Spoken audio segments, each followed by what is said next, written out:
I want to talk about Ninja Turtles. You know, Ninja Turtles? We are the Teenage Mutant Ninja Turtles. We strike hard and fade away into the night. Yeah, that's Ninja Turtles. There's just one problem. So is this. Bring in the knuckleheads! Uh-oh, those attack and grab foot machines look like real trouble for the green guy. Whoa, getting a little carried away? Teenage Mutant Ninja Turtles. From Playmates. This is Ninja Turtles. But so is this, this, this, this, this, this, this, this, this, this, this,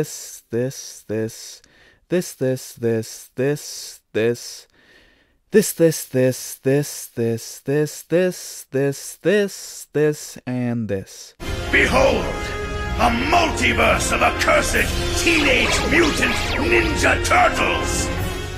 Ninja Turtles is always a fun franchise to look at holistically because there's such a wide spectrum of tone, approach, and interpretation. Creating a new version of Ninja Turtles means picking and choosing elements from everything that came before. But because of how disparate the first two versions are, most adaptations have played within those two extremes. At one end you have lighthearted, goofy fun that's nicotine for kids and excellent at selling toys, and even better at selling t-shirts and shot glasses to nostalgic 30-something dads. On the other end you've got an indie comic phenomenon that's equal parts violent, satirical, and dramatic. Therein lies the conundrum. How do you pursue art whilst also being able to sell toys?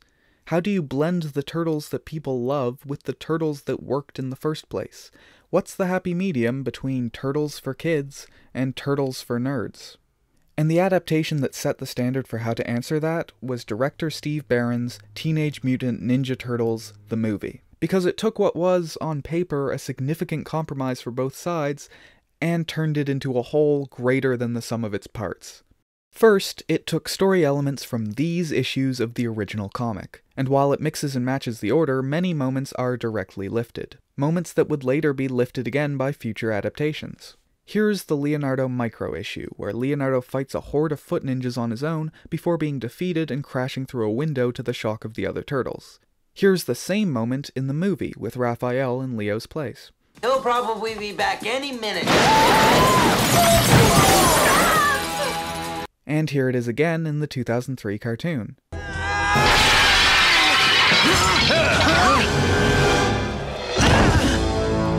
Leo! And in the 2012 cartoon.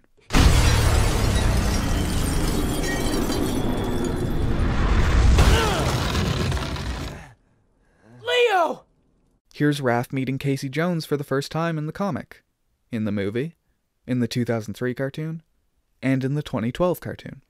This is worth pointing out because the first cartoon didn't adapt any events from the comics, and by taking out the death and return of the Shredder, the movie set the precedent for how to adapt these stories into a cohesive single arc. But the movie didn't just adapt the comics, it added in elements from the cartoon. Of course there's the jokes, pizza, and general goofiness that's easy to come off as cynical about, but that doesn't give credit to how the cartoon basically established the Turtles' personalities. Raphael's temper was already in place in the comics, and the hijinks Mikey gets up to in his one-off issue is sillier than the others, but their characters are not nearly as distinct as they are once the cartoon drilled into our brains that Leonardo leads, Donatello does machines, Raphael is cool but rude, and Michelangelo is a party dude. One thing the movie lifts from the cartoons that isn't in the comic is the colored masks, which are all red on the covers of the comics and in the colorized editions. I remember when I was reading them in high school being asked by a friend how I could tell the turtles apart without the color-coded masks. And the truth is that while there are details, like Leo's 2 shoulder straps and Donnie's 1 shoulder strap while Mikey and Raph have none, and while you know who's who when you need to because their weapons are in frame or they're being addressed by name, most of the time it doesn't matter. Without the guiding character traits that carry the Turtles in ongoing narratives, they're pretty interchangeable in those early issues. They weren't built to last. They were built for a single-issue, self-contained comic about 4 turtles taking revenge on some dude Orokusaki and murdering the hell out of him. The cartoon changed that by introducing one-note character traits that can be summed up in between 1 and 3 words. These gave the Turtles unique things to do. Donnie could invent things to help the Turtles or talk smart about the enemy tech that they find. Raph could crack wise with sarcastic comments and fourth wall breaks. Some people just can't handle change. Why do you keep doing that? Who are you talking to? There's no one there! Leo gives orders and Mikey provides comic relief. What the movie did that's worth commending isn't just shoehorning these character traits into the adapted narrative of the comics. It took those completely basic character traits and turned them into characters. In the early comics, the Turtles are practically indistinguishable because they don't have enough character for it to matter. In the cartoon, they're distinguished by their colors, which are easily associated with their character traits. But in the movie, the Turtles each have, thanks to the fantastic work by Jim Henson's Creature Shop, unique, distinct, and recognizable faces, because they're in the real world now and they need to be treated as real people. In the cartoon, Leonardo leads. In the movie, Leonardo wants to be a good leader like Splinter is, and so, in his absence, mimics his authority. Anger clouds the mind. But without the tact and fatherly tenderness that made Splinter a good leader. Well, you act like a jerk sometimes, you know that? And this attitude of yours isn't helping anything. Yeah? Well, maybe I'll just take my attitude and Why leave. don't you? I will. Good. Great. Go ahead. We don't need ya. Then, when Raphael gets himself hurt, Leo feels like he's failed as a leader and tries to re-establish the love that they share as brothers. Not as a team, but as a family. Listen, Raph. About what I said before. You know, about not needing you and all.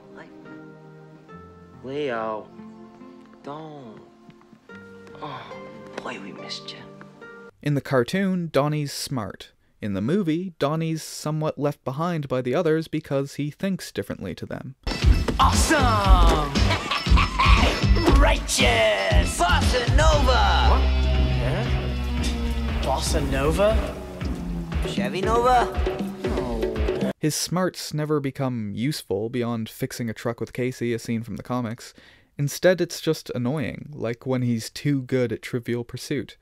What Russian novel, embracing more than 500 characters, is set in the Napoleonic Wars? War and Peace. But he still tries to reach out to his brothers, especially Mikey. In the cartoon, Mikey's goofy. In the movie, he's unable to deal with emotions that upset him and uses humor to deflect emotional connection. Yeah, I'm not projecting all that. Let me show you. In this scene, Splinter tries to introduce the idea of what the Turtles will do without him.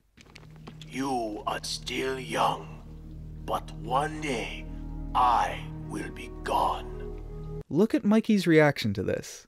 Something got to him. Something that he doesn't want to think about. And so he diffuses the tension that this difficult idea creates by goofing off. And notice that Donnie's right there with him. Then Donnie approaches Mikey, having supported his goofiness in the last scene, and tries to make the same connection that Splinter was trying to make. He brings up the same topic that Mikey just ignored, in a more intimate setting to hopefully make him more comfortable. Hey, Mikey, did you ever think about what Splinter said tonight? I mean, about what it would be like. You know, not having him. And again, Mikey ignores it. Time's up. $3 off. Then fast forward, and the very idea Mikey doesn't want to think about, Not having him. becomes a reality. Splinter. Then there's one other fellow, Raphael. Not actually the leader of the group. In the cartoon, Raph's sarcastic. The movie melds this with the Raphael of the comics, who has trouble controlling his anger, meaning that his sarcastic comments come packaged somewhat more aggressively. Don't shoot. I don't think it's loaded, kid. And Splinter, as Raph's father, tries to help him. Raph stays out late like a rebellious teenager, and Splinter stays up waiting for him, like a dad. Couldn't this wait till morning? You will listen now. This scene is wonderfully intimate and heartfelt, so I'll let it speak for itself. Anger clouds the mind. Turned inward, it is an unconquerable enemy. You are unique among your brothers, for you choose to face this enemy alone. But as you face it, do not forget them. and do not forget me. I am here, my son. And then he isn't.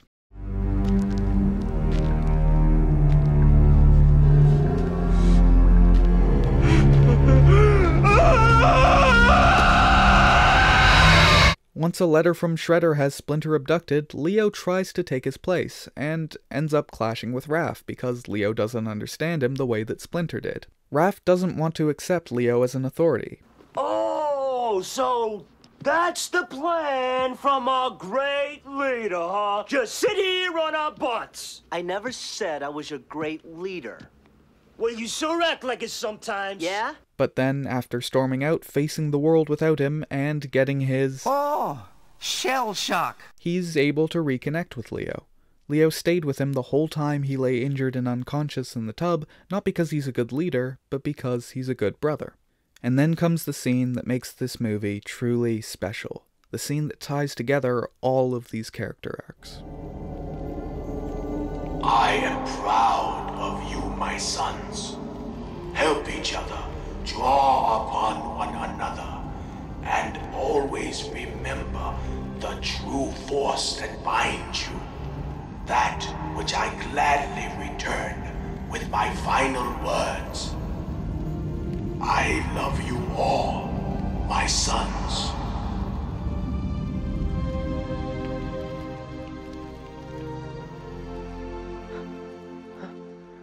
There's so much going on in this scene.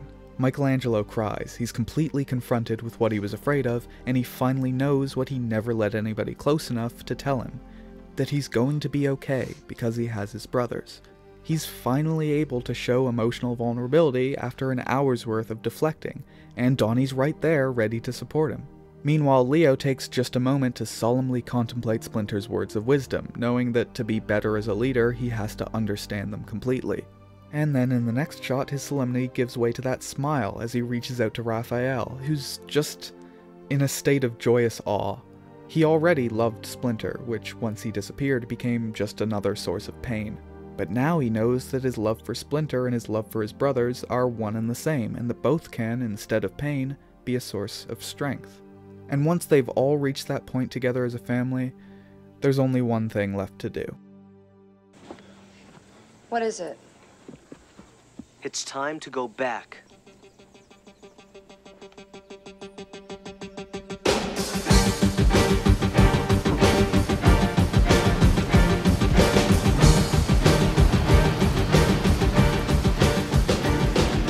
The day this video goes up is the 30th anniversary of the theatrical release of Teenage Mutant Ninja Turtles, so happy birthday, you beautiful movie, you.